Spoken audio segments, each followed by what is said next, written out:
مفتی صاحب میری بیوی 8 مہینے ہو گئے اپنے باپ کے گھر جا کے بیٹھ گئی اور بول رہی ہے کہ میں پردہ نہیں کروں گی، بھلے سے آپ مجھے طلاق دے دو، اب آپ مشورہ دیں میں کیا کروں؟ پردہ تو اللہ نے فرض کیا. پہلے پردہ کرتی تھی جب شادی ہوئی تھی، اس وقت آپ نے کہا تھا مجھے پردے دار لڑکی چاہیے ہے بھائی. اگر پہلے پردہ کرتی تھی اسی بیس پہ شادی ہوئی اب نہیں کر رہی تو آپ کا حق بنتا ہے کہ آپ اس پہ کیا کریں؟ سختی. اگر پہلے پردہ نہیں کرتی تھی آپ نے ایز اٹ از کو قبول کیا، اس کا مطلب آپ بھی مینٹلی طور پر ریڈی تھے، وہ بھی ذہن میں تھا کہ مجھ سے پردہ نہیں کروائے گا. اب آپ گن پوائنٹ پہ پردہ کروائیں گے تو یہ کام آگے چلے گا نہیں. سمجھتے وہ کہے کہ بھائی جب تم نے پردہ کروانا تھا تو پردے والی لے آتے نا. نہیں آ رہی سمجھ میں تو رہنے دو. جب اتنے نیک تھے کہ تم بے پردگی برداشت ہی نہیں ہوتی تو تمہیں تو پہلے سے پتا تھا میں پردہ نہیں کرتی، تو پھر کوئی پردے والی تلاش کر کے لے آتے. اس وقت تو عشق چڑھا ہوا تھا یہی چاہیے چاہے پردہ کرے یا نہ کرے. اب جب اپنے قبضے میں آ گئی تو پردہ کیوں نہیں کر رہی بھائی؟ بات آ رہی ہے سمجھ میں؟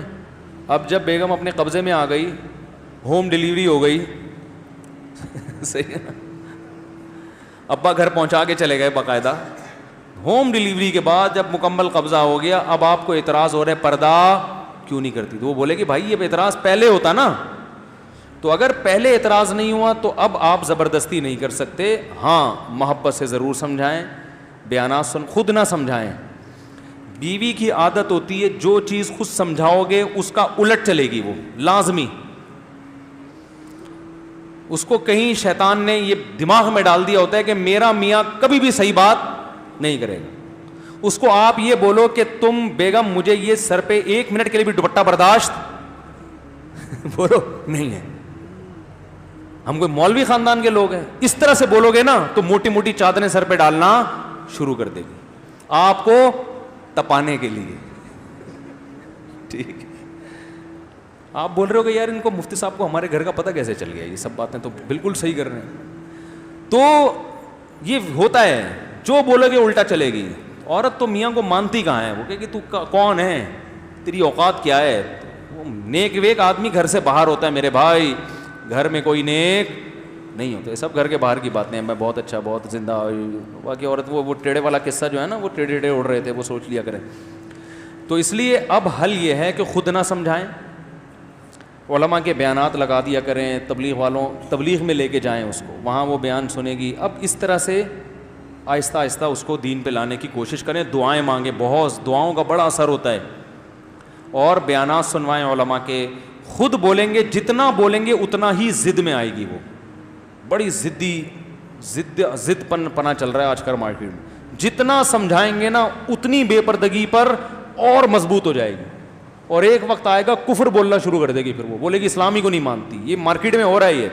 تو بڑے ٹیکنیکل طریقے سے سیاست سے بالکل چھوڑ دیں اس ٹاپک کو. علماء کے بیانات کسی بزرگ کے پاس لے جایا کریں، ان کے بیانات سنوائیں. یہ سب سے بہتر راستہ ہے خواتین کو انسان بنانے کے لیے. تبلیغی جماعت میں لے جاؤ. 3-4 دن جب دیکھیں گی نا سب برقعے میں، اسکارف میں، اللہ رسول کی باتیں، ایسا سکون ملے گا، اس کا دل چاہے گا کہ میں بھی.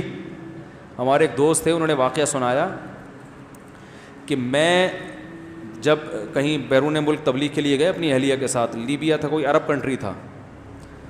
تو ایک عرب سے ملاقات ہوئی. اس نے کہا میں اپنی بیوی کو حج پہ لے کے جا رہا تھا، یہ حج پہ نہیں گئی. ایک باپردہ خاتون ملی نا، فل اسکارف میں، فل پردے میں. تو عرب نے تعارف کروائی میری وائف ہے، ایک دور تھا میں اس کو حج پہ لے کے جا رہا تھا اپنے خرچے پہ، یہ حج پہ نہیں گئی کہ وہاں اسکارف لینا پڑے گا. اتنی پردے سے نفرت کہ وہاں کیا کرنا پڑے گا؟ اسکارف. حج پہ نہیں، حج تو فری کی آفر آ رہی ہے، کون چھوڑتا ہے. اتنے دنوں کے لیے بھی اسکارف برداشت نہیں تھا. کہہ رہے تبلیغ جماعت والے آئے، ان میں خواتین بھی تھیں. اس کو میں نے ویسے ہی بٹھا دیا، میں نے کہا سلام دعا کر کے آ جاؤ، اور پھنس گئی. وہ ایک کسی نے پرینک بنایا اسی وہ تبلیغ والوں کا نا، یہیں کے کچھ لڑکے ہیں، انہوں نے پرینک بنایا ہے کہ 1-2 تبلیغ جماعت گئی کسی کے گھر میں، تو کہا بھائی مسجد میں جماعت آئی ہوئی آپ آ جائیں. وہ آپ کو پتہ ہے سب ڈرامے کرتے ہیں. اس نے کہا یار وہ ابھی تو میرا مسئلہ ہے، بائک کو پنچر لگوانا ہے. انہوں نے کہا وہ بھی بڑے ڈھیٹ تھے، انہوں نے کہا چلو ہم لگواتے ہیں آپ کے ساتھ نا بائک میں ہوا بھر. کسی نے بڑا مزاحیہ وہ بنایا ہے، بڑا اچھا نقشہ کھینچا ہے تبلیغ والوں کا. تو وہ تبلیغ والے تو چھوڑ کے آ جاتے ہیں کہ چلو جی جب فرصت ہو آ جانا. وہ تھے بڑے پکاؤ قسم کے, انہوں نے نہیں چھوڑا. انہوں نے کہا پنچر لگوانا ہے, چلو ہم بھی ساتھ چلتے ہیں, بائک نکالو. وہ دیکھ رہا ہے یار یہ کیا مصیبت. پنچر والے نے کہا ابھی تو آیا تھا, تو پھر آ گیا زندہ ہو کے, ہے نہیں. تو وہ ہوا بھروائی. پھر وہی جو بہانے کرتا رہا, میرے چچا کی طبیعت خراب ہے, تو چچا کے پاس لے گئے. چچا بالکل فٹ فاٹ تھے, تو ان کو بیمار باقاعدہ آرڈر پہ کروایا. تو پھر چچا سے کہا تبلیغ والوں نے آپ بھی چلیں, تو وہ نہیں تھے, ہو گئے بیمار نا. پہلے تو مان نہیں رہے تھے بیمار ہوں. جیسے ہی انہوں نے کہا مسجد میں جماعت آئی بھی, انہوں نے کہا بھائی میری تو طبیعت بہت زیادہ خراب. بالآخر اس کو لے گئے, وہ کسی طریقے سے نا گھسیٹ کے لے گئے. اب جب لے گئے تو چلہ لگوا دیا. چلے کے بعد اب یہ وہی کام کر رہا ہے جو دوسرے گھر. تو کسی کے گھر گیا, دروازہ نوک کیا, ہاں بھائی جماعت آئی بھی. اس نے کہا بائک میں ہوا نہیں ہے. اس نے کہا بھائی تو آخر میں ادھر ہی آئے گا, ٹائم ویسٹ نہ کر. میری بھی بائک میں ہوا نہیں تھی, میرے بھی چچا بیمار تھے, پہلے وہ مان نہیں رہے تھے, پھر وہ ہو گئے. تو تیرے بھی ابھی کوئی پھپھو بیمار ہوں گی, تو بہتر یہی ہے کہ اپنا ٹائم بھی بچا اور ہمارے کچھ آ جا. تو ایک دفعہ جانے کی دیر ہوتی ہے, اس کے بعد گیا.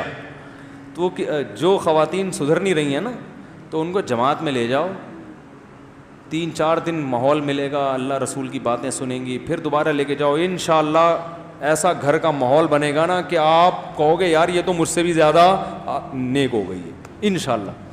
تو ہر کام تبلیغ بڑی سیاست سے ہوتی ہے. آرڈر بازی کرو گے نا, یہ کرو وہ نہیں کرو, بیگم یہ پردہ کرو, وہ نہیں کرے گی, چل نکل یہاں سے. ٹھیک ہے نا, پڑھایا سمجھانے والا. کافی ہو گیا میرا خیال ہے.